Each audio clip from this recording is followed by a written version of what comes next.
To PV stories Telugu. ఇవాల్టి మన story తోటమాలి.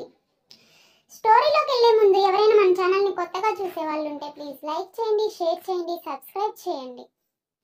స్టోరీలోకి వెళ్దామా?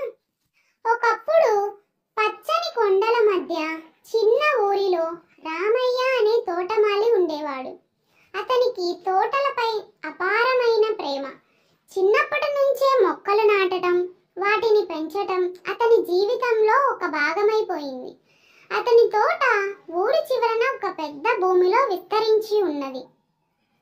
రామయ్య తోటలో తులసి మొక్కలు, వేప, మామిడి, పూల మొక్కలు అన్నీ నాటేవాడు. ప్రతిరోజు తెల్లవారినే లేచి బిందెలతో నీరు మోస్తూ మొక్కల దగ్గరికి వెళ్ళేవాడు. మొక్కలతో ముచ్చటించేవాడు కూడా. నీవు ఈరోజు బాగా మొలిచావురా చిన్నవేప అని ప్రేమగా పలకరించేవాడు. ఒక సంవత్సరం తీవ్రంగా ఎండలు వచ్చాయి. వర్షాలు లేక నీరు తక్కువయ్యింది. తోటలో మొక్కలు మెల్లగా వాడిపోతున్నాయి. రామయ్య తన చేతికి ఉన్న కడియం అమ్ముకుని నీటిని కొని తెచ్చి మొక్కలకి పోశాడు.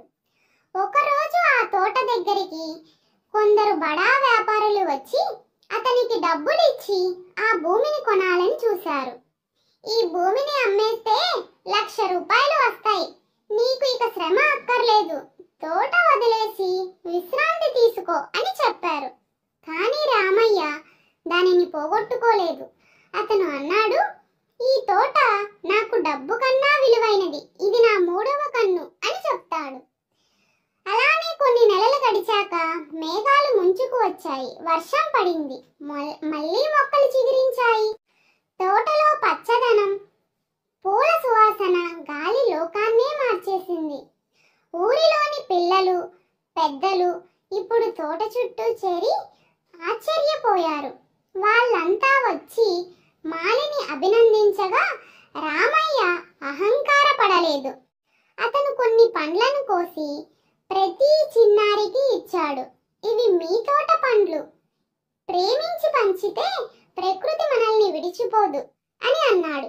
తర్వాతి రోజుల్లో రామయ్య తోట ఒక స్మృతి స్థలంగా మారింది. పిల్లలు అక్కడ పాఠాలు చదవడం, ఆటలు ఆడడం, మొక్కలు నాటడం ప్రారంభించారు. రామయ్య వారికో టీచర్ లాగా మారిపోయాడు. ఊరంతా ఒక తోటలా మారింది. మనం ప్రేమించే ప్రకృతి మనపై ఎప్పుడూ ప్రేమ కురిపిస్తుంది. స్టోరీ నచ్చిందా? ఇలాంటి మరిన్ని స్టోరీస్ కోసం నా ఛానల్ని షేర్ చేయండి, లైక్ చేయండి, సబ్స్క్రైబ్